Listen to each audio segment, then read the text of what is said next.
What if 26% of the world economy disappeared overnight? You might expect riots, chaos, and maybe a new Great Depression, right? Well, maybe not. In fact, without it, the Great Depression itself might never have happened. Welcome to a parallel universe, a world without the United States. And if you enjoy these videos, make sure to hit that subscribe button. My family says I can't buy any more atlases until this channel pays for itself. On July 4th, 1776, America ghosted Britain, an exit that somehow gave us two different Independence Day movies. But in real life, 1776 was less Hollywood blockbuster and more losing streak, with the revolution on the verge of collapse. The British Empire went full bitter X and struck back less than 2 months later. They took New York City and almost completely dissolved Washington's army through defeat and desertion as the year wound down. So let's say something went terribly wrong on Christmas night, as Washington's pulling a Hail Mary across the icy Delaware. Maybe a Hessian scout actually kept sober on Christmas, or maybe there was a snitch in the ranks. Either way, Washington gets crushed, dying as either a freedom-loving martyr or a wannabe terrorist, depending on who's writing the history books. Britain wins and the colonies get dragged back into line. Punishments wouldn't have been as brutal as you might think. Sure, the Declaration's signers would have been hunted down. A few other big mouths would have been rounded up too. Sorry, Lin-Manuel, no hit musical there. But the average colonist? Probably fine. Britain wasn't looking to salt the earth. They wanted taxpayers, not corpses. But their children and grandchildren would find themselves in a country that could look very different. The early territorial expansion to the Mississippi likely would play out the same way. Britain already controlled everything east of it before 1763. Spain only got Florida back as part of the dealings in 1783. So with Britain winning, that deal's off the table. Britain heavily restricted settlement in the 1763 territories. It was a big cause of the war to begin with. But what's the point of owning all that land if you don't use it? A British victory wasn't going to save Native Americans east of Mississippi. But one thing that would be different? Slavery. Without an American victory, the entire course of slavery in the would-be United States gets turned on its head. Slavery was practiced in every colony by the time America declared itself free.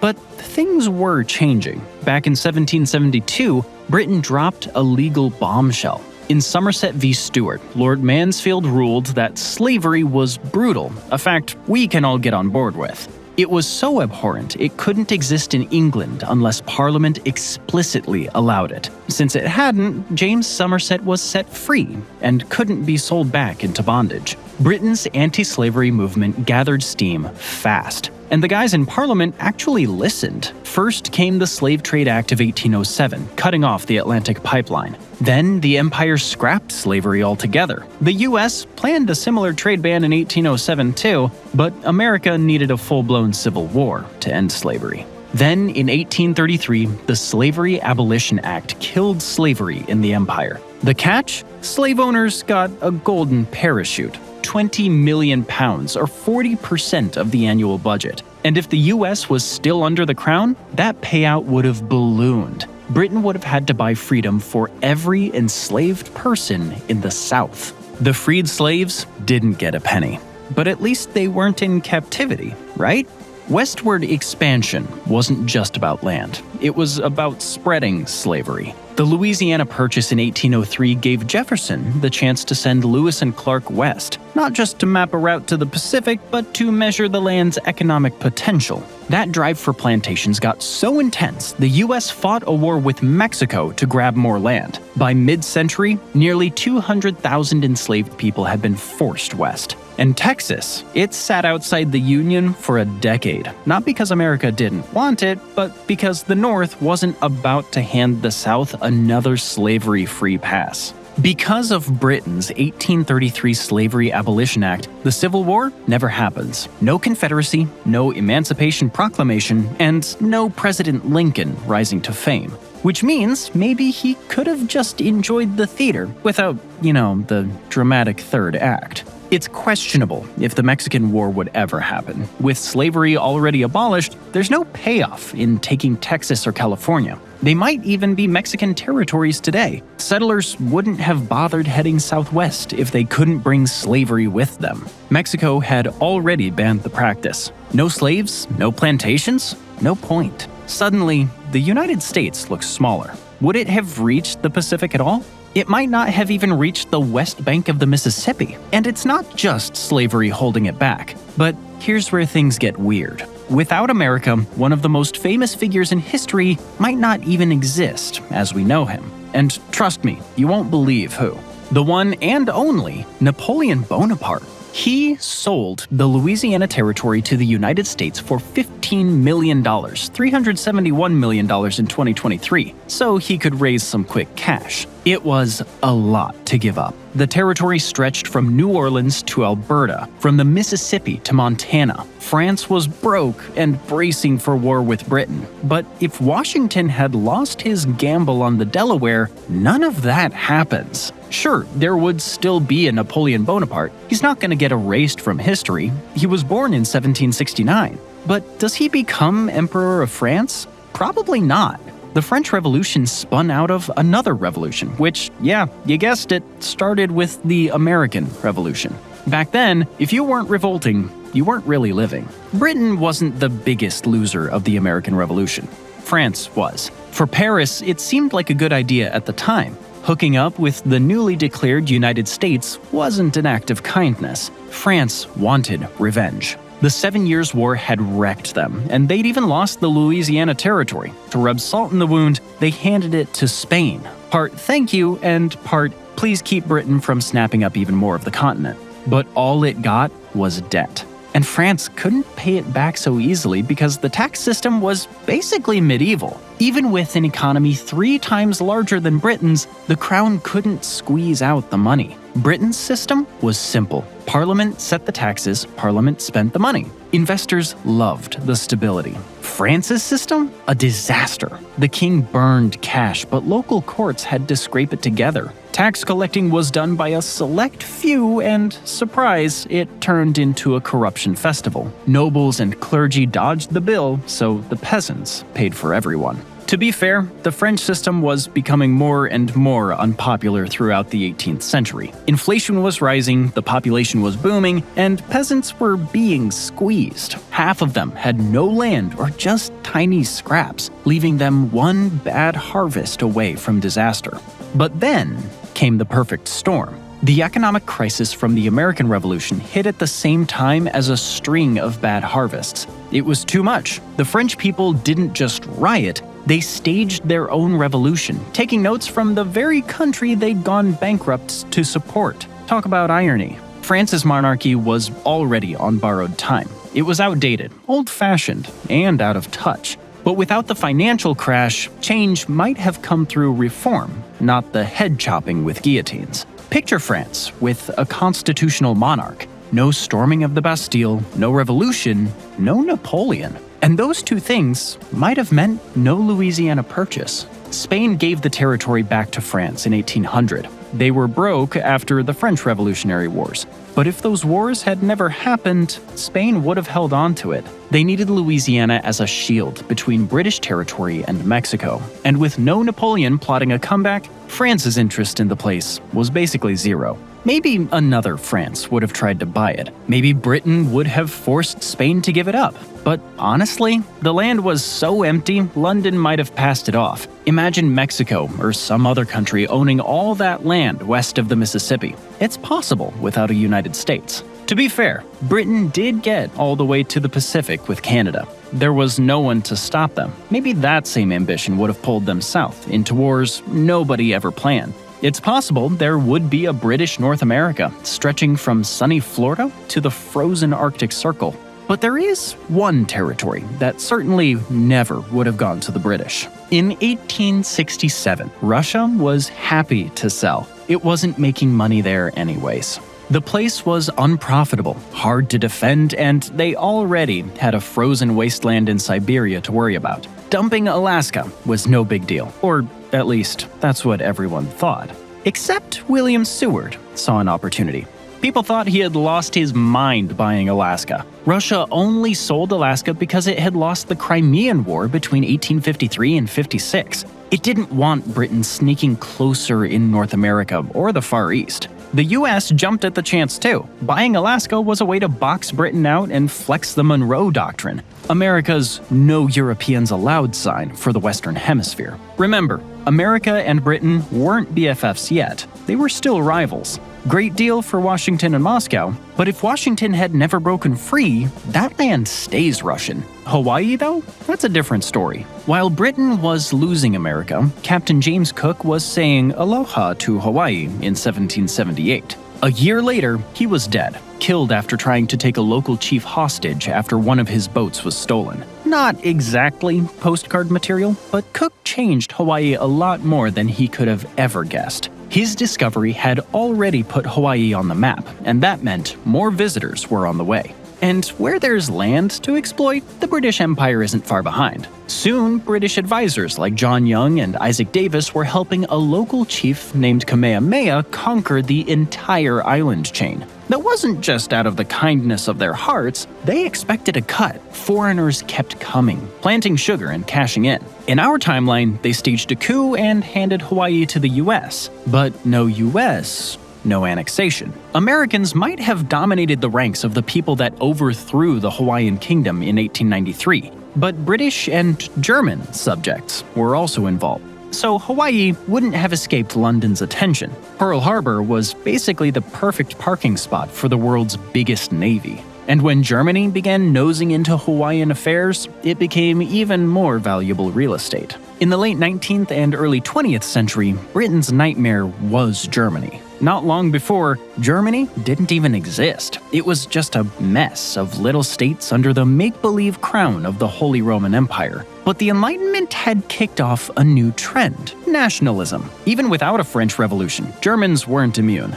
Sure, Jefferson might have ended up hanged in this timeline, but the idea he fought for didn't die with him. The principle that nations create governments to guard their freedom was already in motion. Britain had kicked it off with the Glorious Revolution 100 years earlier. Germany was bound to come together eventually. Maybe not with the same map we know from 1871, but unified all the same. And when it did, Europe's old balance of power went out the window. A unified Germany meant France had to arm up fast, just like it did before World War I.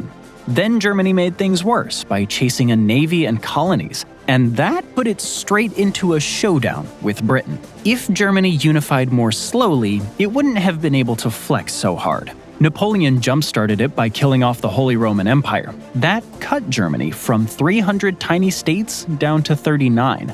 Now, Prussia has the leverage to lead the charge. Without Napoleon, it all happens slower, but Britain still wouldn't ignore it. Geography alone made Germany. Where would Britain have stood in this alternate universe? It's hard to say. Britain and France didn't suddenly become friends in 1904 for fun. They teamed up because Germany was arming up fast. Without that threat, their old rivalry might have lasted. But when Europe went to war, troops from the United States that never was would have been dragged in, no matter what that country looked like.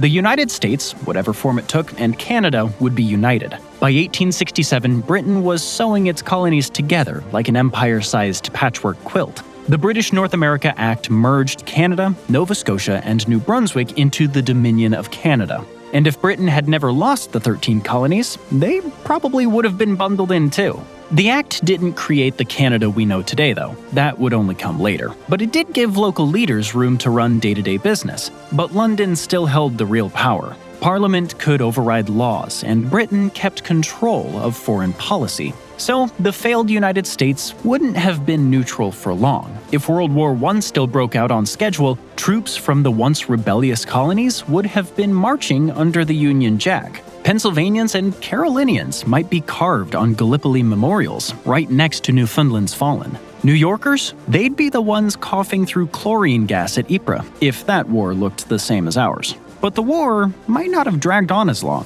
The additional manpower from the United States helped to tip the scales in 1918. Throw North America's manpower into Europe from the start, and suddenly, Germany's winning streak looks a lot shorter. And a second world war, would there even be one? We can say only one thing for certain. The British Empire wouldn't have weakened as much as it did after the conflict. There'd be no D-Day, for one. The Cairo Conference in 1943 almost became a fight. George Marshall was screaming at Churchill, and he and Alan Brooke almost faced off right there. The argument wasn't about D-Day, it was about roads.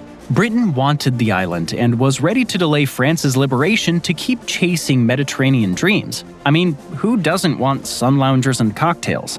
By the 1940s, things had changed dramatically. America was pumping out planes at double the rate of the whole British Empire. And the bigger insult? Britain's navy, its pride and joy, was no longer ruling the waves. The US was churning out ships 7 times faster. And the stuff that Britain was making, it was all being done on credit owed to the United States.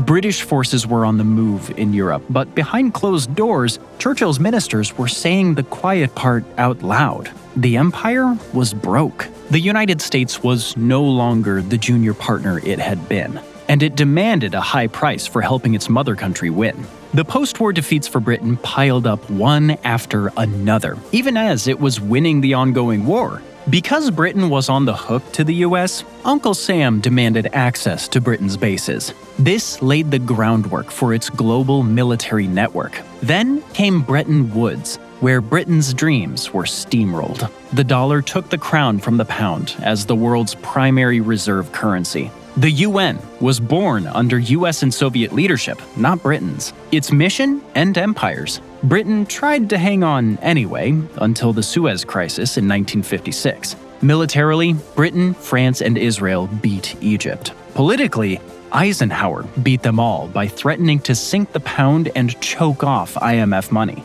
London and Paris folded. No US, no empire. Same story with NATO. On paper, it was a collective shield. In reality, it was an American umbrella. Without US dollars, nukes, and troops, NATO was just a letterhead. Without NATO, there's no Cold War balance, just a Soviet bloc unchecked, or a Europe stuck in endless squabbles. The entire East versus West standoff existed because Washington decided it did. Britain wasn't leading, it was following orders. Take America out of the picture, and Britain calls the shots in both world wars. The US doesn't shape history, it just marches behind the Union Jack. In that world, the empire never fades. Today's global superpower might still be the British Empire, with King Charles III at the top.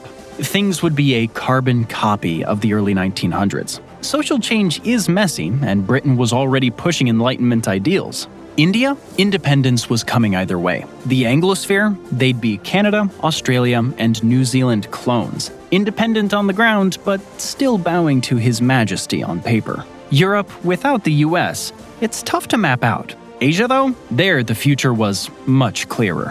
One power was destined to rise. China entered the 19th century as the world's richest country, but the Qing dynasty failed to industrialize. The Opium Wars and other humiliations cut China down, just like most of Asia, which was sliced into colonies by 1900.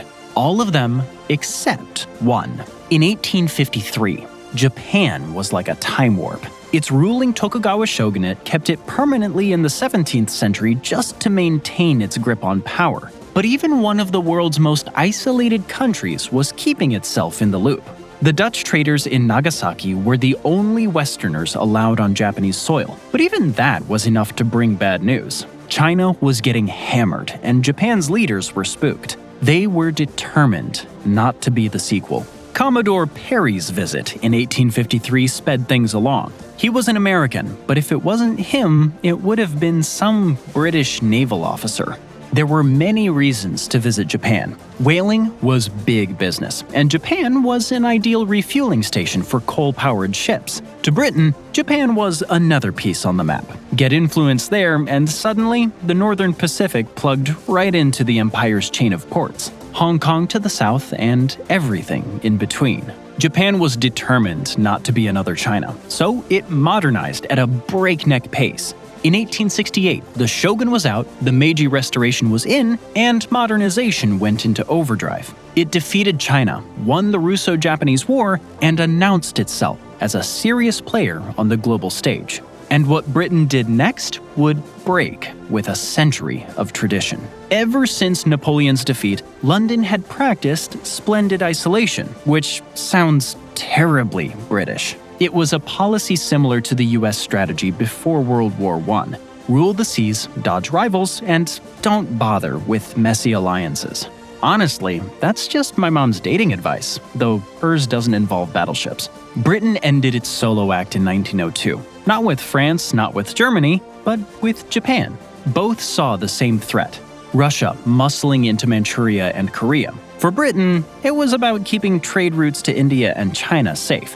For Japan, it was about keeping Russia out of the neighborhood. With Russia still sitting on Alaska, the Anglo-Japanese alliance made even more sense. Both Britain and Japan had reason to worry, and it paid off. Japan's win in the Russo-Japanese War shut down Russia's Far East plans before they could get rolling.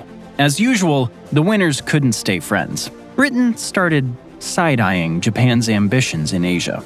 So the alliance ended on the treaty's expiration date in 1923. It was always an uneasy thing. It could never last. There's a concept in international relations called the Thucydides trap. Basically, old powers panic when new ones rise, and the result is often war.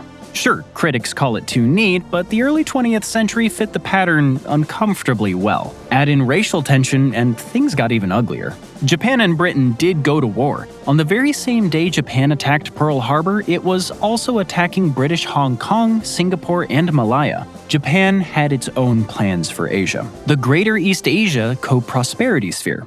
It was supposed to be an Asia for Asians. It wanted to kick out Western empires and block communism, all while Japan takes charge. At Versailles, Japan got a cold shoulder. Sure, the West respected its power, but not enough to treat it as an equal. Japan wanted a racial equality clause. Woodrow Wilson moved the goalposts, insisting on unanimous approval, just this once. The clause had a majority, but not unanimity, so it died.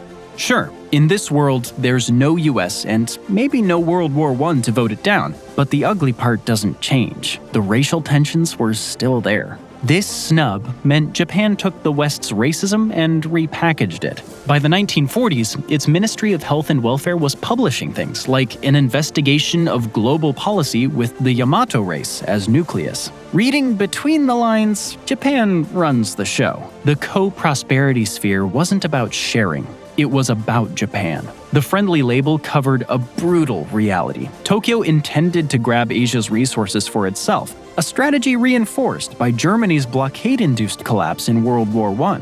Skip World War I, and the story barely changes. Japan was resource poor, and sooner or later, it was going to chase leadership of Asia the hard way, by force. And that would have put it on a collision course with Britain. And how would a war like that turn out? Britain was half a world away from the Pacific. Maybe it would push its North American dominion to take the lead. But there's no guarantee it could match America's real industrial might. In that case, Japan had a shot at getting what it wanted in Asia. But hey, at least China wouldn't have fallen to communism, right? Well, probably. Britain and Japan might be in a state of Cold War from there on. Or they might try to find an agreement over Russia again. By the 19th century, the Russian monarchy was circling the drain. With or without the United States, the Tsars weren't going to last much longer. The institution was inflexible and repeatedly failed in times of crisis. Whether a Soviet Union replaced them? That's another question. Both 1917 revolutions were a result of World War I's chaos. Take that away, and who knows? One thing's certain though, the crown would fall, and Russia would still chase its old dream of a warm water port. And that's exactly the kind of dream Britain and Japan would never want to see come true. A Japan built to stop Russia's expansion wouldn't be cranking out your favorite anime. Empires don't invest in manga, they invest in battleships. And that's just the first of major cultural changes around the world. today's pop culture landscape would look a lot different. Britain may have spread English worldwide, but that didn't mean it was the language of daily life in most places. British settlers went to North America, Australia, and New Zealand, so they took their language with them. Elsewhere, especially in Asia and Africa, it was just for trade deals. For diplomacy, French was still the international language of choice. English dominates today because America crushed World War II. Take that away and add a Britain versus Japan rivalry, and English might have stayed just another imperial language. Different words mean different music. So maybe English wouldn't have gone global. Maybe whole wars never would have happened. A lot wouldn't be the same without the US. And I haven't even touched the wildest what-ifs yet. Stick around, because the real shocks are still to come. Back in 1956, John Lennon launched a skiffle group called the Quarrymen. Add Paul McCartney and George Harrison, and eventually you get the Beatles, the most impactful rock and roll group ever to take a stage. Except, without America, they wouldn't be a rock group at all. Rock and roll was a US invention. Blues, gospel, country, and jazz polished up by Elvis before the Beatles ran with it. That music was born through unique American experiences. It wouldn't have been the same if the United States didn't exist. The Beatles and Elvis would have never been around as we know them, at least not the versions we know. Bands in those countries would still play in English, but without America's cultural reach, their music wouldn't have gone global. American movies and TV shows are another reason why the English language spread around the world. Everyone wanted the latest blockbuster or sitcom, and they had to understand English. Sure, there's subtitles, but no one really likes reading those, no matter what Netflix might say. But if Washington had lost on the Delaware, Hollywood might never have existed. Filmmakers headed to Southern California partly for the weather, but mostly to escape Thomas Edison. He aggressively enforced his patents on film technology, and in New York, he'd come after you for the smallest infraction. But his grip was a lot weaker in California. It would have been different if there wasn't a United States. California might not even be British, and Thomas Edison wouldn't be there to hog all the patents. Motion pictures probably still would have popped up, the Industrial Revolution made it inevitable, but they'd be from someone else, somewhere else. Maybe London, maybe Germany, but Hollywood? Probably not. Germany had a thriving film industry in the early 20th century, but when the Nazis came to power, they turned it into a propaganda machine. They were also driving some of Germany's best filmmakers out for being Jewish. Many escaped to America, just as Hollywood was riding the sound film wave. The result? A talent influx that helped spark the golden age of Hollywood. More followed from across Europe as Nazi prejudice poisoned the continent. Perhaps British North America would have been an attractive place for these people to go in our alternate universe, but Britain would probably be where most of the action was. If World War I hadn't unfolded the way it did, with America playing such a big role, the Nazis likely never would have come to power. Racist ideas were everywhere back then, sure. But what pushed Germany into fascism was losing the war and collapsing in the Depression. Without Hitler and the Nazis, some of the world's greatest films might still have been made in German. English would just be one of several languages in global cinema. And what about that whole Great Depression business anyway? Well, the causes are still debated to this day, but most economists see a combination of factors at work. The Roaring '20s were roaring on credit. America's money supply ballooned by 67% in less than a decade, juicing speculation and stock prices. At the same time, countries rushed back to the gold standard to fight inflation. Except there wasn't enough new gold to support growing economies. It was a gold exchange house of cards. Then, the US threw gas on the fire with the Smoot-Hawley tariff, wrecking global trade. And because America was the world's biggest creditor, everyone got to feel the pain. Europe was already on the hook for World War I rebuilding. Latin America was addicted to US loans, and when Wall Street decided to bail out, the money vanished. Growth built on American credit collapsed overnight. If America sneezed, everyone else caught pneumonia. Some things in this alternate universe might have been the same. Some might have been different. The gold standard likely would have been a problem in such a rapidly growing global economy, especially if there was a disaster like World War I. But we don't know if there would have been a downturn like the Great Depression. There wouldn't have been a Smoot-Hawley tariff, so who's to say? That's probably good news, but would there have been the economic miracles associated with the United States, like the modern tech industry? The device you're watching this on comes from a messy web of history. Early computers existed in the 20th century,